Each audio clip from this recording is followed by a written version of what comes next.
হিন্দুকে খা দেখছেন নাকি জানি, আমাকে বাড়ির ধারে ছিল যতীন ডাক্তার, এইরকম কান্দা খাড়া এত বড় থালে শেয়ারানিক চালের ভাত দিয়ে তামুক ডলার মতন $2-3 দিয়ে 3 ডালা বানাইয়ে টপাটপ মারি দিয়েছে। আমার এক পরিচিত ভদ্রলোক ভক্ত ও কয়, হুজুর আমরা এক ম্যাচে 10 জন থাকি, তার ভিতরে আমরা 8 জন মুসলমান আর 2 জন হিন্দু, যদিও হিন্দু আমাদের সাথে মিলেমিশে চলে, হারাম টারাম ওকে জন্য আমরা জোগাড় করি না, আমাকে সাথেই খায়।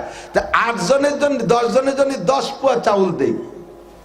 8 জন আমরা মুসলমান, আমরা সম্ভবত এই 8 জনে 3 থেকে 4 পোয়া চাউলের ভাত খাই, আর ওরা 2-6 পোয়া খায়।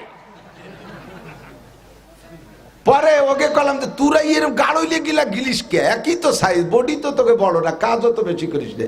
ওরাই কয় দাদা তোমরা খাস সময় বিসমিল্লাহ কও না, ওতেই ব্যাট ভরিয়ে যায়।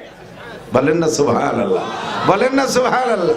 মুসা নবীর আব্বা মা সব ছিল, আরে মুহাম্মাদের আব্বা মরে গেছে পেটে থাকতি, আর মা মরছে 6 বছর পরে। বিশ্বের 3-4 জায়গা জমি খাবার কিছু নাই, আন্তর্জাতিক খ্যাতি সম্পন্ন বই, তুমি তার কাছে এই যে মুড়ি দতি। ঠাট্টা করার ভাষা যা বুখারী শরীফে এসেছে। দাঁড়ায় রয়েছে, তারা নিজেরা খুঁজে খুঁজে বসুক, দাঁড়াইতে যদি সুখ পাই তা আবার অসুবিধা কি? আমি তো ভালো চেয়ারে মোটা জায়গা বুঝিয়েছি, আমি সাথে যাবো কেন? আপনারা যদি আগামী মাসে দাঁড়াইলে না জায়গা পায়, এইটা লোক কইতে চাচ্ছে। যে শীতকালের দিন এক একজন এক এক জায়গায় তাওয়া বানাই ফেলছে, গরম হইলে ছাড়িয়ে দিয়ে আসতে মনে চাই নাকি? তবে যদি একটু কষ্ট হইলে আগায় আসেন, যদি একটু কষ্ট। এটা কোন দিক? এই যে বলছে, এই যে এই পাশে 1 কাঠা জায়গা খালি রয়েছে, আসবে কয়েন যা আছে ওই দিক ঘুরিয়ে দাঁড়িয়ে আসেন। সামনে আগায় বসলে আপনার আমল নামায় 10 বছর এতে কাপে সব বেশি লেখা হয়ে যাবে, এক্ষুনি লেখা হয়ে যাবে, এক্ষুনি লেখা হয়ে যাবে। একরামের নিয়ে তাকান যে আমি আগায় বসলে আর এক ভাই বসবে, এই নেকির লোভ থাকলে ঠান্ডা ভান্তায় কিছু আসা যাবে না, আগায় বসে পড়বেন ইনশাআল্লাহ, 10 বছর এতে করে সব পেয়ে যাবেন ইনশাআল্লাহ। আল্লাহু আকবার। আওয়াজ না করি, কথা না বলি, কথা শুনি, আমার দিক তাকান।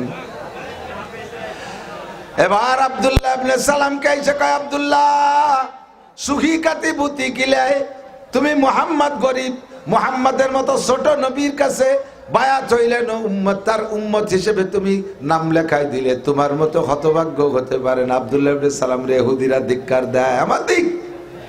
এ যুবক মনে রাখো, কথা শোনো, সব শুনতে হবে, বুঝতে হবে। আল্লাহু আকবার। এবার ইহুদিরা কয়, আব্দুল্লাহ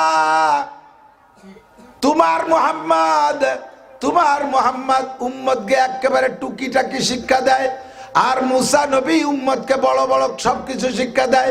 তোমার মুহাম্মাদের কিতাব মাত্র 30 পারা, আর তুমি আগে যে নবীর উম্মত ছিলে সেই নবীর কিতাব 1000 পারা। তোমার মুহাম্মাদের কিতাবে মাত্র 6666 আয়াত, তোমার তৌরাতের কিতাব ছিল 10 লক্ষ আয়াতওয়ালা। তুমি এত বড় নবীর বড় ধর্ম ছাড়িয়ে দিয়া এই টুকিটাকি মুহাম্মাদের কাছে মুরিদ হইলা কেন? আব্দুল্লাহ ইবনে সালাম তাদেরকে বলে, হে ইহুদির দল, কেন মুহাম্মাদের কাছে বায়াত হলাম? যদি বুঝতি তাহলে তোরাও হইতি। আরে মুসা নবী আল্লাহর সাথে কথা বলে, মুসা নবী জান্নাতের কথা বলেছেন, আল্লাহর কাছে শুনিয়ে বলছে, আর মুহাম্মদ নবী জান্নাতের কথা বলে, জান্নাত সচক্ষে যাইয়ে দেখে এসে বলে। কথা গান ঠিক কি ঠিক না? মুসা নবী সিদরাতুল মুনতাহার কাছে কথা বলে, কোনদিন সিদরাতুল মুনতাহার কাছে মুসা নবী যায় নাই। আমার নবী সিদরাতুল মুনতাহার কথা বলে, নবী সিদরাতুল মুনতাহা সচক্ষে দেখে আসে। মুসা নবী বাইতুল মামুর ফেরেশতাদের মসজিদ 7 আসমানের উপরে, এইটা তোমাদের শুনেছে, কিন্তু নিজে কোনদিন দেখে নাই। আমার নবী বাইতুল মামুর যাইয়ে সচক্ষে দেখে আসে। মুসা নবী জাহান্নামের কথা বলে, কোনদিন জাহান্নাম চোখে দেখে নাই। আমার নবী জাহান্নাম ঘুরে ঘুরে ভিতরে সব সেক্টর, সব রুমগুলো একে একে দেখে আসছে। তাই আইসে বলে, মুসা নবী আল্লাহর বড়ত্বের কথা বলে, আল্লাহর সাথে কথা বলেছে মুসা নবী, আল্লাহকে দেখে নাই। তুর পাহাড়ের সামান্য নূর ফেলাইছে আল্লাহ, তাতেই মুসা নবী চিহিছে, অজ্ঞান হয়ে বেহুশ হয়ে পড়ে গেছে। আমার নবী মেরাজে যাইয়া সরাসরি আল্লাহ পাকের সামনে বইসা একে একে 10 বার দেখেছে। আরে আমার মুসা নবী বলে, আসমান অনেক বড়, কোনদিন দেখে নাই। আমার নবী 7টা আসমান অতিক্রম কইরা একটা একটা করে সব আসমান দেখে আসে। তোমরা বোঝো, তোমরা জানো মুসা নবী বড়, মুহাম্মদ নবী ছোট। এই নবী ছোট না, এ নবী সব নবীর নবী। তবে আর নবী মুসলমান দিলি বলা দেখি, আমার নবী হলেন সন্তানের জন্য আব্বা যেমন, সন্তানের জন্য আব্বা যেমন ইউআল্লিমুনা কুল্লা শাই, আব্বা যেমন সন্তানকে সবকিছু শিক্ষা দেয়, আমার নবীও আমাদের সবকিছু শিক্ষা দেয়। হাত্তাল কেরাতা, আব্বা যেমন সন্তানকে পায়খানা করা শিখায়, মায়ে যেমন সন্তানকে পায়খানা করা শিখায়, আমার নবী ওইরকম আমাদের সবকিছু শিখায়। পায়খানা ঢুকবো কিভাবে তাও শিখায়, বেরোবো কিভাবে তাও শিখায়, বসবো কিভাবে তাও শিখায়, ডিলা ধরবো কিভাবে তাও শিখায়। কথা কোন ঠিক কি ঠিক না? ছোটবেলায়, এখন তো সবকিছু আপডেট হয়ে গেছে, সব মডেল চেঞ্জ হয়ে গেছে, সব ভাষাও পাল্টে যাচ্ছে। কথা কোন ছোটবেলায় আগে মুরব্বীরা পায়খানা আসলে কি করতেন, একটু বাইরে যাচ্ছি, ময়দানে যাচ্ছি, আগে শুরু তো ময়দান দিয়ে, ঠিক না? এরপরে কয় যে একটু টাট্টিতে যাচ্ছি, বাসা একটু ভালো হয়েছে। এরপরে কিছুদিন একটু পায়খানায় যাই, এরপরে পায়খানা পাল্টি কয় লেট্রিনে যাই, এরপরে কয় টয়লেটে যাই, এরপরে টয়লেট বাদ দিয়ে এখানে কি হয়েছে, ওয়াশরুম, ওয়াশরুমে যা, ওয়াশরুমে যে ফস করে মারি দিয়ে চলে আসে। ছোটবেলায় আগান বাগানে পায়খানা করছেন, এরম মুরব্বী আছেন না নাই? কথা কন না, আছেন না? ডাঙ্গায় বিলির মধ্যে ছোটবেলায় যে পায়খানা করে পানি পাচ্ছেন না, কি এতেন কন্দি আলির উপরে ঘাসের সাথে ভাষা ঘষতে ঘষতে 4-5 দূরে চলে যেতেন। আল্লাহর কিরে কম মৃত্যু হবে না। আব্বা একদিন দেখে কয়, বাবা এই আলির মধ্যে অনেক সময় শামুক টামুক ভাষা কাটিয়ে অপারেশন হয়ে যাবে, ওভাবে হাঁকিস না। পায়খানা করতে যাওয়ার সময় আমাদের বাড়ির পাশে মধুমতি নদী, ছোটবেলায় তো একাম সবাই করছে, উপরে প্যান্ট খুলে টুয়ে নিচে গেছি পায়খানা করতে, আমার সাথীরা সে প্যান্ট সরে নিয়ে গেছে, ল্যাংটা হয়ে সুইচে বুঝে বাড়ি কান্তি কান্তি বাড়িয়েছি। আব্বা কয়, বাবা ওভাবে পায়খানা করা যাবে না, প্যান্টে হাঁটুর মধ্যে ভাজায় রাখতে হয়। প্রথম যেদিন প্যান্ট খুলে হাঁটুর মধ্যে ভাজাইছি, বারবার টেনশন, আল্লাহ কোন পাশে মাহায় যায়। কথা কর না কেন? গুফরানাকা আলহামদুলিল্লাহিল্লাযী আযহাবা আন্নিল আযাবা আফানি, গুফরানাকা ক্ষমা চাই তুমি আল্লাহর কাছে, আলহামদুলিল্লাহ আল্লাহ তোমার অসংখ্য প্রশংসা, তোমার সব প্রশংসা, কারণ আল্লাযী আযহাবা আন্নিল আযা, আযা মানে কষ্টদায়ক জিনিস। পেটের মধ্যে যদি পায়খানা জমে যায় আর যদি নিয়মিত পায়খানা না হয় তাহলে কষ্টের শেষ আছে? কথা বলেন, শেষ আছে? তাহলে পায়খানা নির্গত হয়ে যাওয়া, এটা আজা, কষ্ট থেকে আল্লাহ আমাদেরকে পরিত্রাণ দিয়েছে। আল্লাহ যদি নিয়মতান্ত্রিক ভাবে কেউরে রেগুলার ক্লিয়ার পায়খানা দেয়, দোস্তরে এর চাইতে আর শান্তির কিছু থাকে না। হাজার হাজার লাখ টাকার ওষুধ খাইয়া তো পায়খানা ঠিক মতো হচ্ছে না, আমাদের নিয়মিত পায়খানা হয়ে যাচ্ছে, এটা আল্লাহর শুকর ছাড়া আর কার? কতক্ষণ কার শুকর? আল্লাহর শুকর আদায় করো। আলহামদুলিল্লাহিল্লাযী আযহাবা আন্নিল আযা ওয়া আফানি, আমাকে আল্লাহ তাআলা শান্তি দিয়েছেন, প্রশান্তি দিয়েছেন। বাহিরে সেই দোয়াটা পড়ো, কতগুলো সুন্নাত হিসাব করেছেন আল্লাহর নবী বলেন, মান তামাসসাকা বিসুন্নতি ইনদা ফাসাদে উম্মতি ফালাহু আজরু মিয়াতি শাহীদ। যে সময় সুন্নতগুলো বিলুপ্ত হতে থাকবে, এই সময় যদি একটা সুন্নতের পর আমল করো, 100 শহীদের সওয়াব দেয়া হবে। আমি বললাম, কিন্তু দেখ আমাকে পায়খানার মধ্যে কতগুলো ইবাদত, তোকে এ জায়গা কি কি ইবাদত আছে? আমাকে ও জায়গায় ইবাদত বাইরে থেকে ভাষা উজলতি উজলতি যে মারিয়ে দিয়ে বেরোয় চলে আসা, আর কোন ইবাদত নেই। কি আবার ইবাদত? বিছানায় যখন যাইবেন শুইতে, আমার দিক তাকান, পারলে ওযু করে শুইবেন, না পারলে কমপক্ষে ঘরের দেওয়ালের সাথে হোক আর পাক মাটিতে হোক হাত মাইরা একটু তায়াম্মুম করবেন। তায়াম্মুম হলো মাটিতে হাত মাইরা, হাতরে এরকম ঝাইরা সর্বপ্রথম আপনি মুখটারে একটা সুন্দর করে ডলে ডলে মুছবেন, আর একবার হাত মাইরা হাতটাকে এই তায়াম্মুম করা শেখেন, আমার দিক তাকান, এই হাতটারে কোষ করে রাখবেন, হাতরে এরকম করবেন, একটু দেখাবেন কিরকম। এই 3 আঙ্গুল মিশানো, এই 2 আঙ্গুল ফাঁকা। এবার হাতরে এইটারে ডান হাতরে কোষ করে রেখে এই 3 আঙ্গুল দিয়ে নিচের পাশ দিয়ে এই পর্যন্ত নিয়ে এই 2 আঙ্গুল দিয়ে এখানে ডলা দিয়ে একটা ডলা দেবেন। হাতের তালু মুছবেন না, এই হাতের তালু আবার ওই কাজে আবার ওইভাবে লাগবে। এমন করে একবার দিয়ে এমন করে দেবেন, আপনি মোটামুটি এক প্রকার পবিত্রতার মধ্যে এসে গেলেন। রাত্রে বিছানায়, পাক বিছানায় শুয়ে যদি আপনার মরণ হয়ে যায়, আল্লাহ পাক আপনার মরণটাকে শহীদি মরণ হিসেবে ধরে নেয়। দেখ আমাদের শোয়ার মধ্যে ইবাদত।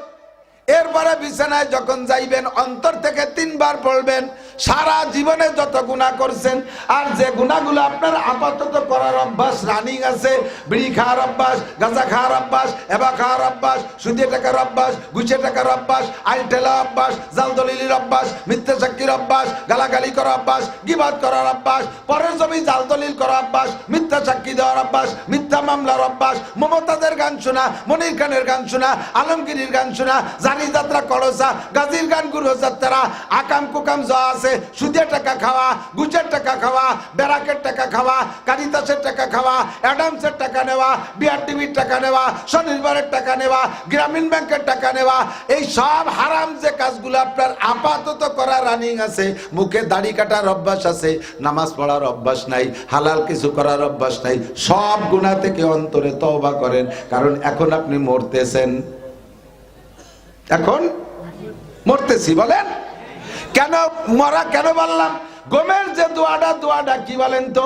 আল্লাহুম্মা বিসমিকা আমুতু, বলেন আল্লাহ তোমার নামে মরিতেছি। কি বলেন?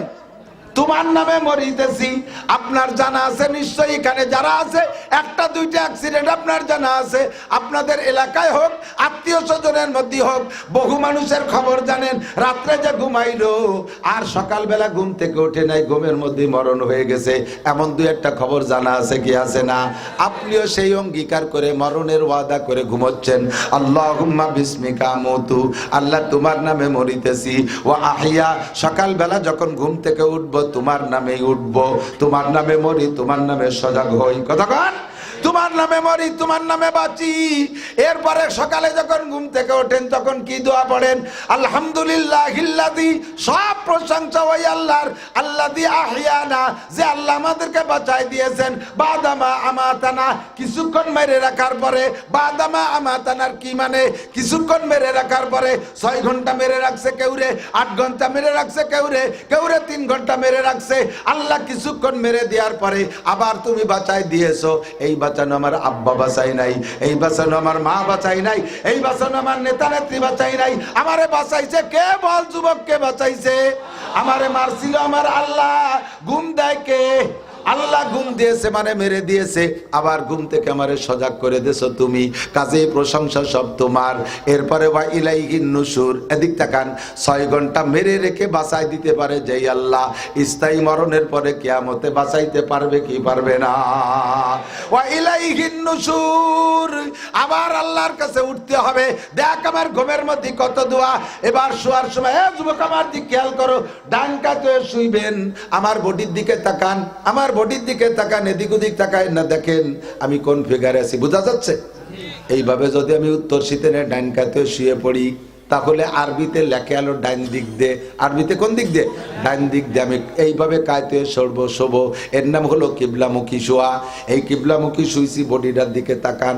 এই অবস্থায় যদি শুই, আমার বডির মধ্যে মোহাম্মদ শব্দ লেখা হয়ে গেছে, মাথাটা মিম, কেনুর থেকে এই ভাঁজটা হা, পাশার এই মোড়টা আর একটা মিম, হাঁটুর নিচে দাল, মিম হা মিম দাল মোহাম্মদ। আমি মোহাম্মদী ফিগারে ডাইন কাতে শুইয়া হাতটারে গালের নিচে দিয়ে 3 বার পড়বো আস্তাগফিরুল্লাহ আল্লাযী লা ইলাহা ইল্লা হুয়াল হাইয়ুল কাইয়্যুম ওয়া আতুবু ইলাইহি। আমার নবী বলেন, তুমি যদি অন্তর থেকে সব গুনাহ থেকে তওবা করার নিয়তে এমন করে ইস্তেগফার করো, তাহলে তোমার আমলনামার গুনাহ যদি হয় কাদাদি আওরাকিল আসদার, পৃথিবীতে যত গাছ আছে তাতে যত পাতা আছে এত সংখ্যা যদি তোমার গুনাহ হয়, আরে কাদাদি রমালিল আর, জমিনে যত বালু কণা আছে, মাটির কণা, এত সংখ্যা যদি তোমার গুনাহ হয়, কাদাদি জাবাদিল বাহার, সারা পৃথিবীতে যত পানি আছে বাতাসে উড়াই দিলে বুদবুদি কণা হয়, এত কণা সংখ্যা ও পরিমাণ যদি তোমার গুনাহ হয়, বরঞ্চ 3টে মিলে যত সংখ্যা হয় এত গুনাহ যদি তোমার হয়, ও বান্দা অন্তর থেকে 3 বার ইস্তেগফার করলে সব গুনাহ আল্লাহ তাআলা সঙ্গে সঙ্গে ক্ষমা কইরা দেয়। শুধু ক্ষমা করে দিয়ে শেষ করে না, আল্লাহ কাইযাব লাহুল আযাবু ইয়াউমাল কিয়ামাতি ওয়া ইয়াকলুদ ফীহি মুহানা ইল্লা মান তাবা ওয়া আমানা ওয়া আমিলা আমালান সালিহা ফাউলাইকা ইউবাদদিলুল্লাহু সাইয়্যাতিহিম হাসানাত। জীবনের যত গুনাহগুলো সংখ্যা বলা হলো, এত সংখ্যা তোমার গুনাহ হইলে সঙ্গে সঙ্গে গুনাহগুলোকে আল্লাহ উল্টোয় পাল্টাইয়া নেকি দ্বারা পরিণত করে দেয়। এভাবে তুমি মোহাম্মদী ফিগার নিয়ে শুইবা। এদিকে দিক যুবকরা, আল্লাহ তাআলা প্রত্যেক আমলের প্রথম অংশটা দেখে, ফেরেশতাকে পাঠায় যে দেখবি প্রথম অবস্থা কিরকম আছে, প্রথম অবস্থায় এভাবে ডাইন কাতে শোয়া। এরপরে ফেরেশতারা যে আল্লাহ কি যে শোয়া শুইছে, জাবাল কাবাল লাল টু বল্টু জুয়েল টুয়েল টুলু লুলু ডলি বলি এ সব মোহাম্মদ হয়ে গেছে শুয়ে শুয়ে। এই যে রিপোর্ট দিয়ে আর আপনাকে দিকে আসবে না, আর আসবে সকালে ঘুমেতে উঠার সময়। এর মধ্যে তো আপনি সুতি সুতি লুঙ্গি গলায় বেঁচে গেছে, ফ্যান খাটের নিচে চলে গেছে, শীত কায় তুবত ওগুলো আর ওরা দেখবে না, ওরা শুরুটা দেহে চলে যায়। আবার সকালবেলা যখন ঘুম থেকে উঠে দোয়া পড়বেন, আপনার জীবনের সব গুনাহ আল্লাহ মাফ করে দেয়। ফজরের নামাজ পড়বি যুবক, ঈশার নামাজ পড়বি, ঈশা পড়লে অর্ধরাত, আর এরপরে ফজর পড়লে বাকি অর্ধরাত। যেই লোকটা ঈশা আর ফজর পড়লো, নারী আর পুরুষ, আমার নবী বলে ওই লোকটার আমল নামায় সারা রাত ফেরেশতারা নামাজের নেকি লিখতে থাকে। আমার ইবাদত দেখ, ঘুমানোর মধ্যে ইবাদত আছে না নাই কথা কান। মাঝে মাঝে এই লবণটা একটু মুখে দেব, পড়বো হানি আম্মারি আ, এটা দেখ একটা নেকি। পানি যখন পান করবো বলবো অসাকাহুম রব্বুহুম শারাবান তাহুরা, কি সুন্দর পানি আল্লাহ আমারে দেশে, আমি পান করলাম খুশি মতে। মাঝে মাঝে লুকমা গেলবেন আর বলবেন লাকাল হামদু ওয়া লাকাশ শুকর। দেখ কত দোয়া খাওয়ার মধ্যে কত ইবাদত। ও হিন্দু ভদ্রলোক তুই কত, তোকে কোন কোন জায়গা, এইসব জায়গা কি কি দোয়া আছে আমাকে দমা দমা দেন। খাওয়ার ভাব দেখছেন, হিন্দুকে খাওয়া দেখছেন নাকি জানি। আমাকে বাড়িতে ছিল যতীন ডাক্তার, এইরকম কান্দা খাড়া এত বড় থালে শেয়ার আনিক চালের ভাত দিয়ে তামুক ডলার মধ্যে $2-3 দিয়ে 3 ডালা বানাইয়ে টপাটপ মেরি দিয়েছে। আমার এক পরিচিত ভদ্রলোক ভক্ত, ও কয় হুজুর আমরা এক ব্যাচে 10 জন থাকি, তার ভিতরে আমরা 8 জন মুসলমান আর 2 জন হিন্দু। যদিও হিন্দু আমাদের সাথে মিলেমিশে চলে, হারাম টারাম ওকে জন্য আমরা জোগাড় করি না, আমাকে সাথেই খায়। তা 8 জনের জন্য 10 জনের জন্য 10 পোয়া চাউল দেই। 8 জন আমরা মুসলমান, আমরা সম্ভবত এই 8 জনে 3 থেকে 4 পোয়া চাউলের ভাত খাই, আর ওরা 2 দিয়ে 6 পোয়া খায়। পরে ওকে কলাম যে তুরা এরকম গাড়ইলে গিলা গিলিস কে, একই তো সাইজ, বডি তো তোকে বড় না, কাজও তো বেশি করিস রে। ওরাই কয় দাদা তোমরা খাওয়ার সময় বিসমিল্লাহ কর না, ওতেই ব্যাট ভরে যায়। বলেন না সুবহানাল্লাহ, বলেন না সুবহানাল্লাহ। খাওয়ার সময় বিসমিল্লাহ কয়, পেট ভরে যায়। এরপরে আলহামদুলিল্লাহ কয়, যেটুক বাকি থাকে তাও ভরে যায়। তোকে সব জায়গা কি দোয়া আছে? কোনো দোয়া নাই। আমাদের ইসলাম সব জায়গা আছে না নাই? রাতের বেলা স্ত্রী নিয়ে আনন্দ করবা, সে জায়গাও তোমার দোয়া আছে, সে জায়গাও তোমার সিস্টেম আছে, আছে না নাই?